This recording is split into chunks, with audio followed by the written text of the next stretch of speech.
Halo semuanya, kami kelompok 8 akan menjelaskan sistem akuntansi pemerintah daerah. Kami mahasiswa S1 Akuntansi Universitas Airlangga, kelas N, mata kuliah akuntansi sektor publik. Video ini untuk memenuhi tugas mata kuliah akuntansi sektor publik yang diampu oleh dosen kami, Dr. Erina Sudaryati, Dr. Anda Magister Sains, AK CMACA. Dan ini adalah anggota kelompok kami. Nabila Jayani Putri, NIM 041911333220. Semangat! Halo, perkenalkan, namaku Sion Christian Sialagan dengan NIM 041911333228. Semangat! Halo semuanya, kenalin nama saya Rahul Willy Siregar, NIM 041911333241. Semangat! Halo, perkenalkan nama saya Adela Zarius, NIM 040091133250. Semangat! Halo, perkenalkan nama saya Maharani Talita Putri dengan NIM 041911333251. Semangat!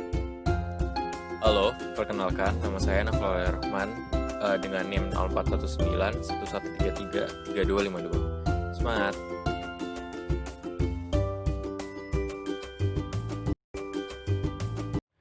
Nah, yang pertama kita masuk ke dalam pengertiannya.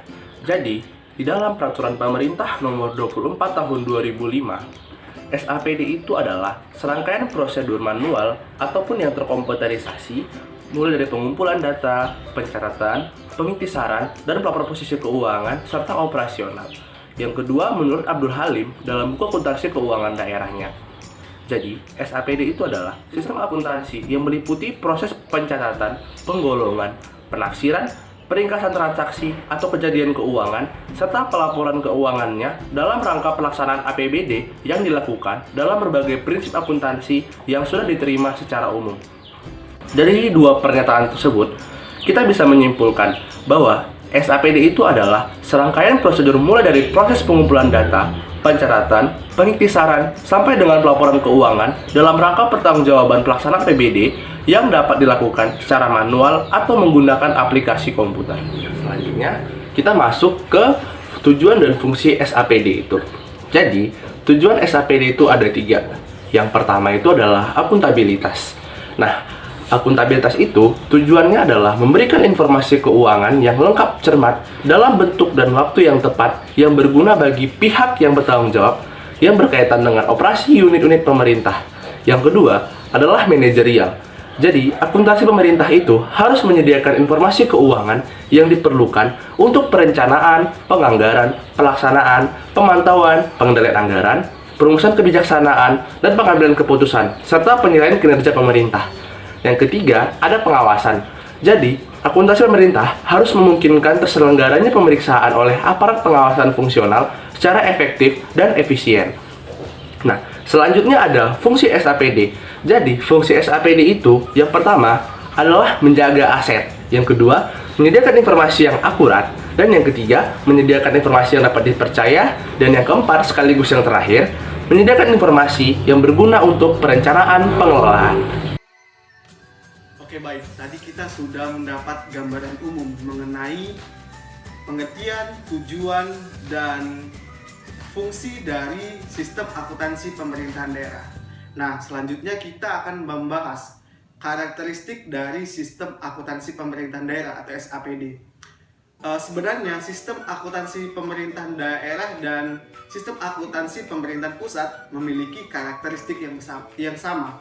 Mereka memiliki dua karakteristik. Nah, kita akan bahas karakteristik yang pertama, yaitu SAPD menggunakan basis kas atau cash basis. Nah, SAPD ini menggunakan basis kas untuk laporan realisasi anggaran atau LRA dan basis accrual atau accrual basis untuk neraca.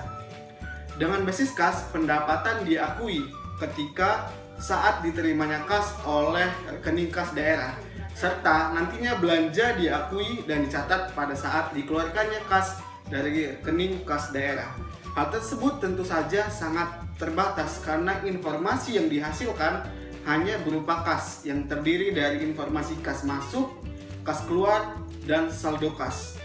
Aset liability, dan ekuitas dana diakui dan dicatat pada saat terjadinya transaksi atau pada saat kejadian atau kondisi lingkungan berpengaruh pada keuangan pemerintah. Oke, tadi kita sudah membahas karakteristik SAPD, Sistem Akuntansi Pemerintahan Daerah. Yang pertama yaitu basis kas atau kas basis. Nah, yang kedua ada karakteristik sistem pembukuan berpasangan atau double entry system. Nah, dahulu sistem akuntansi pemerintahan kita menggunakan single entry system. Namun setelah perkembangan dunia pencatatan akuntansi, laporan keuangan dan sebagainya, maka sistem akuntansi pemerintahan kita menggunakan double entry system. Hal ini dimungkinkan untuk menciptakan good public governance. Pengaplikasian double entry dipandang perlu dan menghasilkan laporan keuangan yang lengkap dan auditable atau mudah diaudit. Sistem akuntansi berpasangan atau double entry system ini didasarkan atas persamaan dasar akuntansi. Yang kita ketahui persamaan dasar akuntansi yaitu aset sama dengan liability plus equity. Nah, setiap transaksi nanti dibukukan dengan mendebitkan salah satu perkiraan akuntansi dan dipasangkan dengan mengkreditkan perkiraan yang lainnya. Double entry system ini tidak memungkinkan terjadinya kesalahan pencatatan atau selisih pencatatan kecuali disebabkan oleh faktor human error atau kesalahan manusia itu sendiri dan salah klasifikasi akun. Misalnya nih, kita mengklasifikasikan akun kas, nah malah kita masukkan ke sisi hutang. Sekian karakteristik sistem akuntansi pemerintahan daerah. Berikut akan dilanjutkan dengan penjelasan selanjutnya oleh teman saya.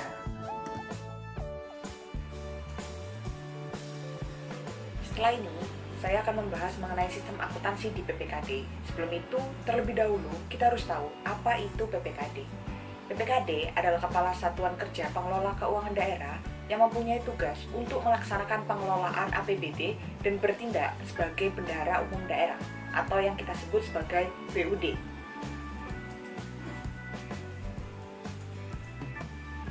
Berdasarkan Permendagri Nomor 64 Tahun 2003, cakupan dari sistem akuntansi PPKD adalah pencatatan, pengakuan, dan pengungkapan atas yang pertama, pendapatan LO, yang kedua, pembiayaan, yang ketiga, beban, keempat, aset, kelima, pendapatan LRA, keenam, kewajiban, ketujuh, belanja, kedelapan, ekuitas, kesembilan, transfer, dan yang ke-10, penyesuaian dan koreksi, serta penyusunan laporan keuangan PPKD dan penyusunan laporan konsolidasian pemerintahan daerah.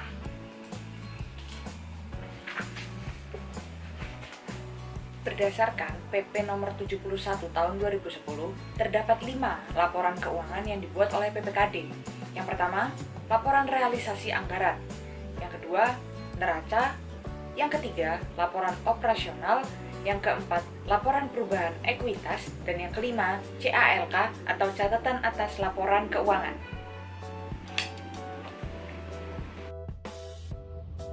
Selanjutnya, saya akan membahas tentang sistem akuntansi pada SKPD.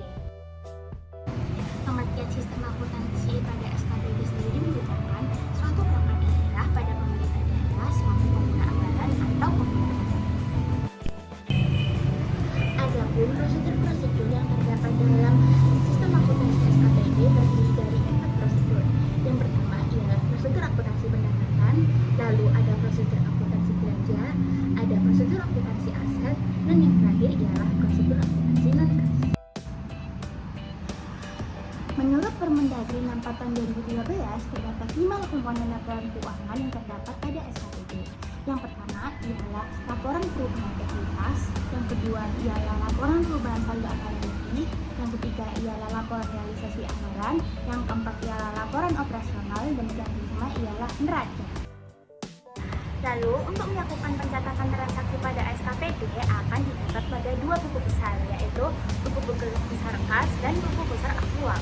Untuk buku besar kas akan dicatat pada SAPA atau Subsistem Akuntansi Pelaksanaan Anggaran. Untuk buku besar aktual akan dicatat pada SAK. SAPA sendiri akan mencatat pendapatan atas LRA dengan menggunakan item imbang berupa Excel. Sedangkan untuk SAK sendiri akan mencatat pendapatan LO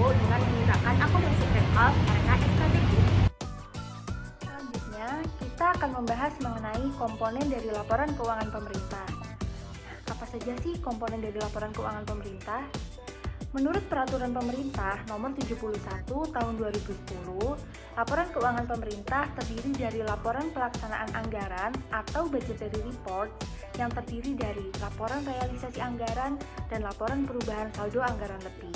Kemudian komponen yang kedua adalah laporan finansial yang terdiri dari laporan operasional, neraca, laporan perubahan ekuitas, dan laporan arus kas.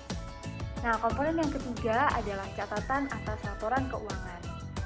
Mari kita bahas satu persatu. Yang pertama adalah laporan realisasi anggaran. Laporan ini menyajikan ikhtisar sumber, alokasi, dan pemakaian sumber daya keuangan yang dikelola oleh pemerintah pusat maupun pemerintah daerah yang menggambarkan perbandingan antara anggaran dan realisasinya dalam satu periode pelaporan. Kemudian yang kedua adalah laporan perubahan saldo anggaran lebih.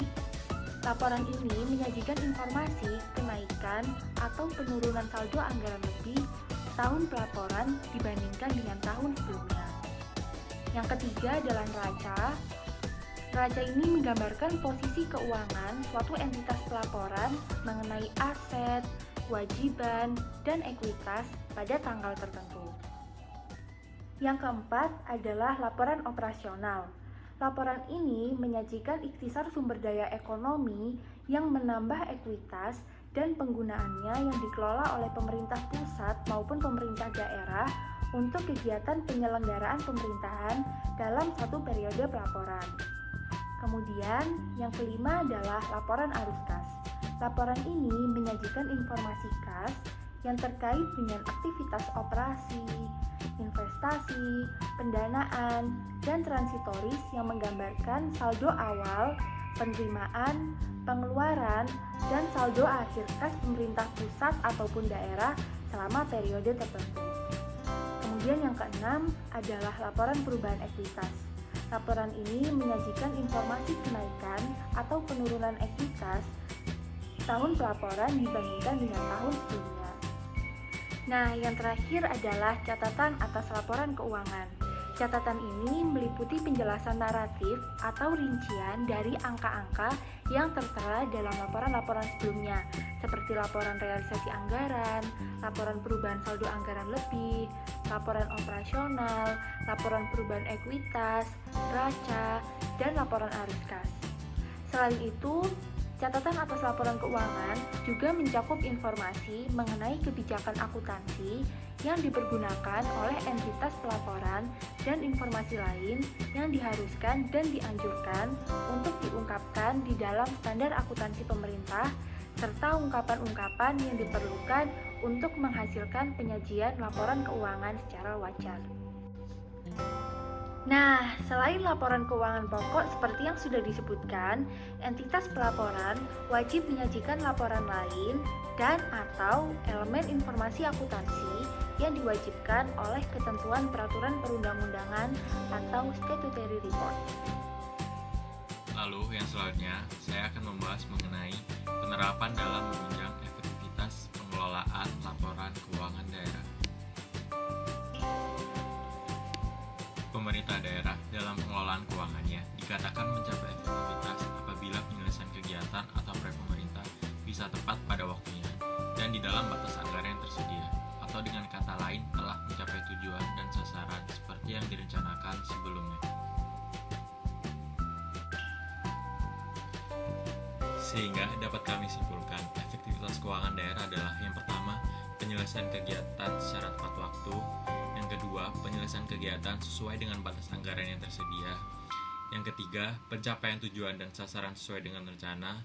Yang keempat, apabila menyimpang dari rencana tapi memberi dampak menguntungkan bagi pihak penerima sasaran manfaat, maka bisa disebut juga efektif. Informasi yang dihasilkan oleh sistem akuntansi pemerintah daerah ini akan digunakan untuk pengambilan keputusan, tindakan, dan kebijakan untuk mencapai tujuan dan sasaran pengelolaan keuangan daerah. Perencanaan yang baik didukung oleh informasi yang memadai dan baik pula, sehingga dapat kami simpulkan sistem akuntansi pemerintah daerah dapat menunjang efektivitas pengelolaan keuangan daerah.